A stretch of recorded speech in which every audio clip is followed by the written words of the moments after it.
Police say they were called out to the 39 Springside Drive Southeast just before 9 o'clock.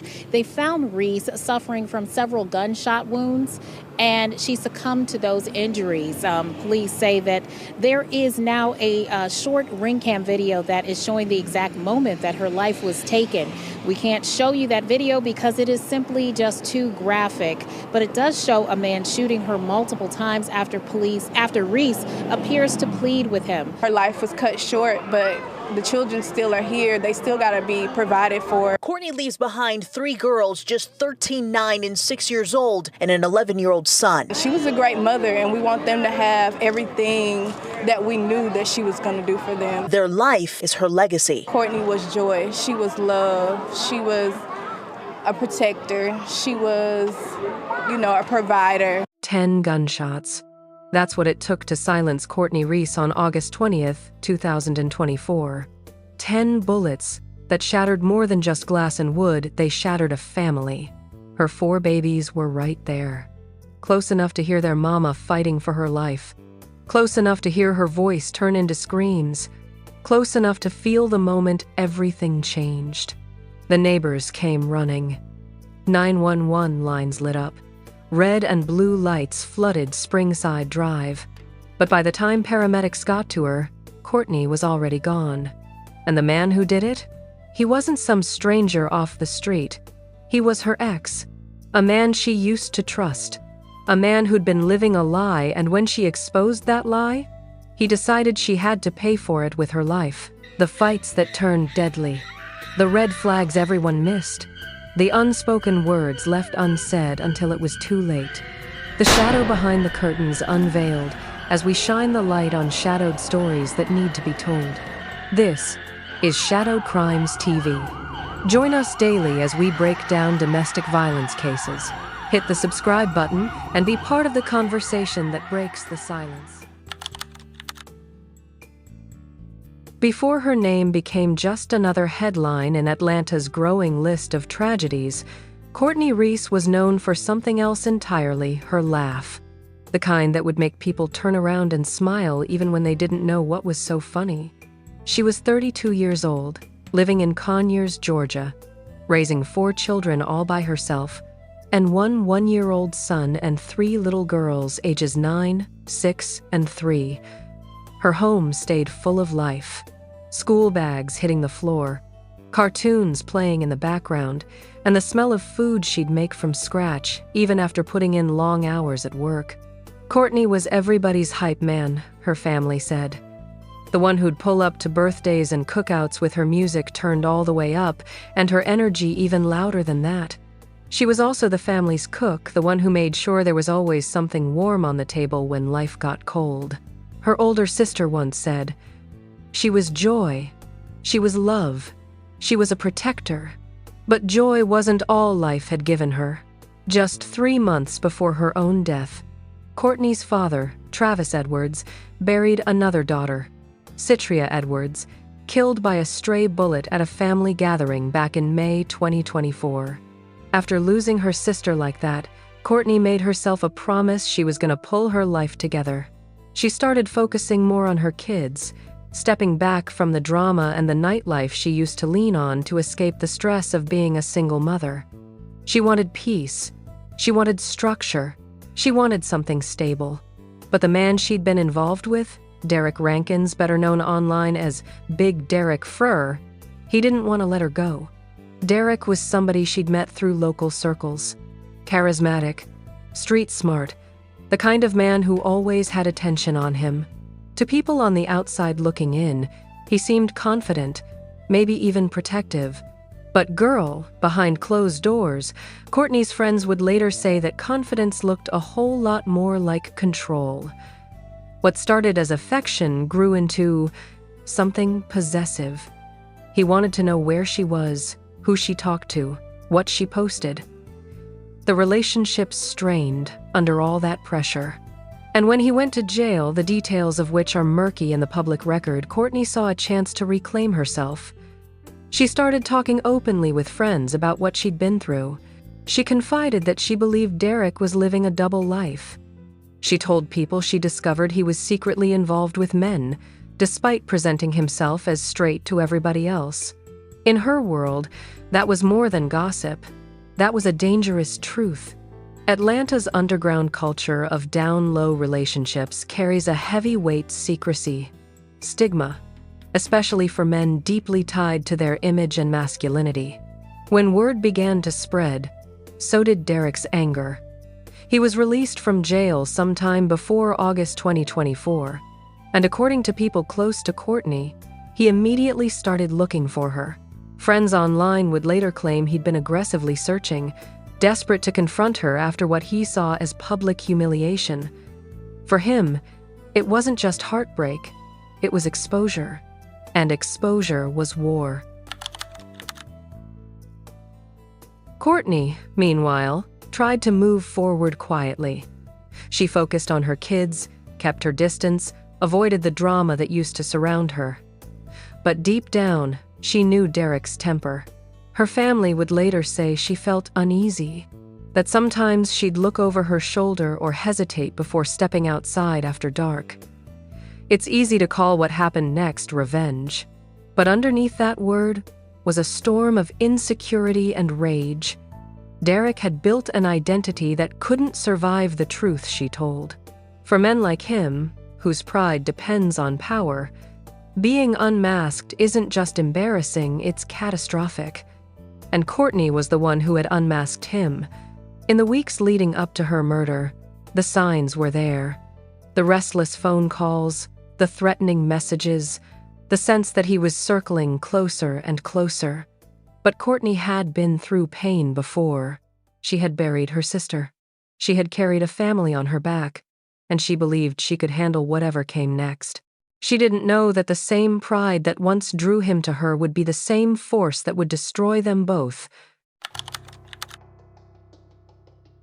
August 20th, 2024. A warm Tuesday night in southeast Atlanta. The clock on Springside Drive was creeping up on 9 p.m. when the quiet hum of the neighborhood got interrupted by the sharp crack of gunfire.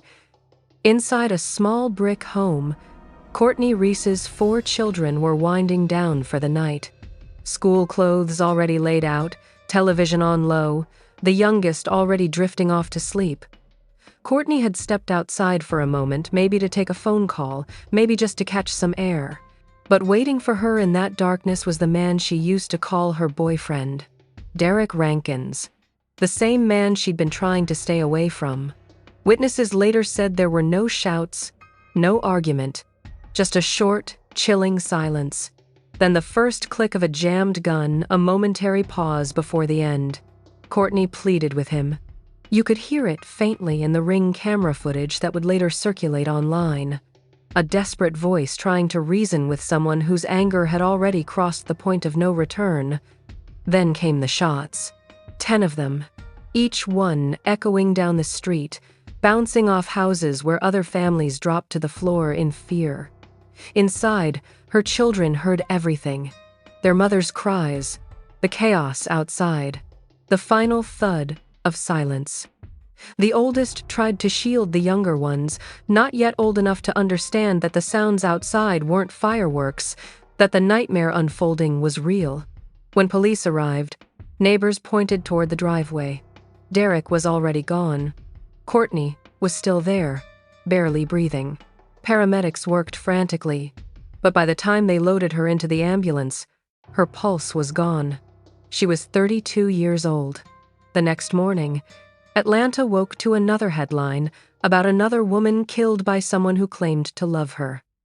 But for the Edwards family, this wasn't news. This was déjà vu. Tonight, we know the identity of a woman shot to death last night while the search for her killer continues. This right here is 32-year-old Courtney Reese. Her aunt tells us she was a mother of 4 and was still alive when EMS arrived, but she later died at the scene. The shooting happened around 9 last night on Springside Drive. It's still unclear what led to the shots being fired. Atlanta police are still investigating. Within hours, the Ring Cam video began to circulate across social media. Some people shared it to help identify the shooter. Others, they just shared it out of morbid curiosity. The grainy footage of Courtney's final moments became viral, content a woman's death replayed again and again by strangers who didn't even know her name. Her family begged people to stop. One cousin wrote online, "Y'all speaking on things you don't know. Dude got caught having sex with another man. My little cousin exposed him." She wasn't trying to start gossip. She was trying to explain what no one seemed to understand, that this wasn't random violence. It was revenge born out of humiliation. Another family member pleaded, "Stop reposting that video. That's someone's mother, someone's sister." But the internet doesn't do mercy. The video spread anyway, stripping away the last bit of dignity from a woman who had already lost everything. As the days passed, grief turned into anger. Courtney's father, Travis Edwards, was forced to relive the same agony he had endured just 3 months earlier when another daughter, Citria Edwards, was shot and killed by a stray bullet at a family repast. Now, he was planning another funeral. 2 daughters gone in 90 days. Make it make sense.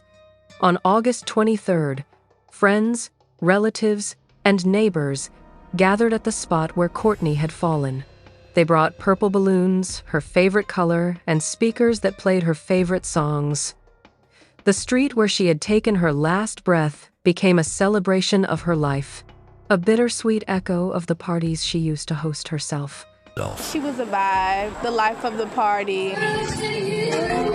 Her infectious smile is keeping her grieving family's spirit high. She was everybody's hype man. She was everybody's cook. Courtney Reese remembered tonight with purple balloons, music, and love. It's a party. It's a celebration like she would have had any other day. Lena is Courtney's older sister. She didn't deserve this. Her kids will miss her. Her sisters, her brother, her dad, her mom. The 32-year-old shot 10 times at this home along Springside Drive, south of Cleveland Avenue, Tuesday night. Flowers are now in the place she took her last breath. In a video too graphic to play, Courtney pleads with someone before shots are fired. That person ran away. No arrests have been made. Her life was cut short, but the children still are here. They still gotta be provided for. Courtney leaves behind 3 girls, just 13, 9, and 6 years old, and an 11-year-old son. She was a great mother, and we want them to have everything that we knew that she was gonna do for them. Their life is her legacy. Courtney was joy. She was love. She was a protector. She was, a provider. Now, Atlanta police still investigating this case. They really want anybody from the community that has valuable information, saw or heard anything, to submit tips to them. "It's a party," her sister Lena said through tears, trying to keep her voice from breaking. A celebration like she would have had any other day. People laughed between sobs, shared stories, danced the way Courtney would have wanted them to. They released the balloons into the dusky sky, hundreds of them floating above the city she loved. The children watched, clutching the hands of their aunts and uncles, too young to understand the ritual, but old enough to feel the loss. "She did not deserve this," Lena said softly. "Her kids will miss her.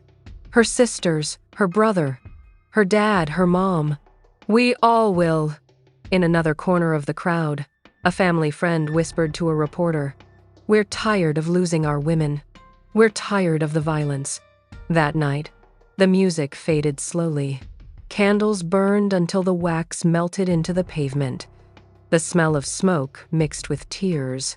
They danced through grief, refusing to let her final memory be only gunfire. Moving on, as the Edwards family mourned, Atlanta police were already working to track down the man they believed responsible. Her family already knew from the beginning it was him and started pressuring the police. Detectives pieced together witness accounts, video evidence, and social media activity. Every clue pointed to Derrick Rankkins, the ex-boyfriend Courtney had feared might come after her. Within days, Rankin's photo was circulated citywide. He was wanted for murder, considered armed and dangerous. Officers warned that he had already threatened others and was unlikely to surrender peacefully. For nearly a week, he vanished. Rumors placed him everywhere from the west side of Atlanta to the outskirts of Henry County. Then, on August 27th, the trail led authorities to Stockbridge, a quiet suburb 30 miles south of the city. That afternoon, members of the U.S. Marshals Service and Henry County Police Department, working with Atlanta police, surrounded a house in the Swan Lake subdivision. They believed Rankkins was hiding inside. What was supposed to be a swift arrest turned into a tense standoff. According to the Georgia Bureau of Investigation, Rankkins fired at officers during the attempt to serve the warrant. A member of the Atlanta Police Department assigned to the fugitive task force was struck and wounded. Law enforcement returned fire. When the gunfire stopped, they found Rankkins dead inside the house. Say they identified Rankkins as a suspect, and tonight, Chief Shearbaum says Rankkins is dead after an hours-long standoff. This is what we train for. We recruit men and women who have a quality to stand in the gap for their communities. We train weekly and regularly to make sure when an individual who poses harm to a community doesn't want to go back to jail, that we can do so with the least risk to the citizens in the area. The GBI launched an independent officer-involved shooting investigation to determine exactly how he died. Whether his fatal wound came from the officer's gunfire or his own hand remains unclear in public records. What is clear is that the manhunt ended not with an arrest or a confession, but with another body. In the words of one neighbor watching from her porch that day, "It's like the violence just keeps circling. Nobody wins. With Rankkins dead, there would be no trial, no cross-examination, no moment for Courtney's family to look him in the eyes and demand answers. Justice ended in a gunfight, not a courtroom." For Travis Edwards, there were now 2 graves and 4 grandchildren to raise. For Lena and the other siblings, there were birthdays that would never be celebrated together again. And for Courtney's children ages 11, 9, 6, and 3, there were long nights filled with questions no one could answer. The youngest sometimes asks when mommy is coming home. The oldest, old enough to understand, doesn't ask at all. And though her killer would never face trial, the story of Courtney Reese remains a testament to how secrets, shame, and silence can become as deadly as any weapon. In the weeks that followed, Atlanta tried to move on. But for those who loved Courtney Reese, time stood still. Her name faded from the news cycle, but her story lingered, whispered in conversations about jealousy, secrets, and shame. The man who killed her wasn't a stranger. He was a reflection of how fragile ego can become when truth threatens to unravel it. Courtney's death exposed something larger than one relationship gone wrong. It revealed the danger that hides inside control, the belief that a partner's silence is owed, that exposure is an attack, that truth is a weapon. For Derrick, being outed was more than embarrassment. It was destruction. For Courtney, telling the truth was supposed to be freedom. In the end, both became trapped in the same storm, one by rage, the other by love. Her 4 children now live with that absence every single day. The oldest carries memories he wishes he could forget. The youngest still asks when mommy is coming back. Her family keeps her spirit alive through them, birthdays celebrated, holidays softened with laughter that never feels quite the same. Friends say she still feels present, like her energy never left, only shifted into the people who loved her most. Let me tell you something. Courtney's story is one of them, a reminder that truth should never be fatal, that love without respect is just possession, and that silence, once broken, should not cost a life. She was a mother, a daughter, a sister, and a light that refused to dim quietly. And though her voice was silenced on that August night, her name still echoes across Springside Drive.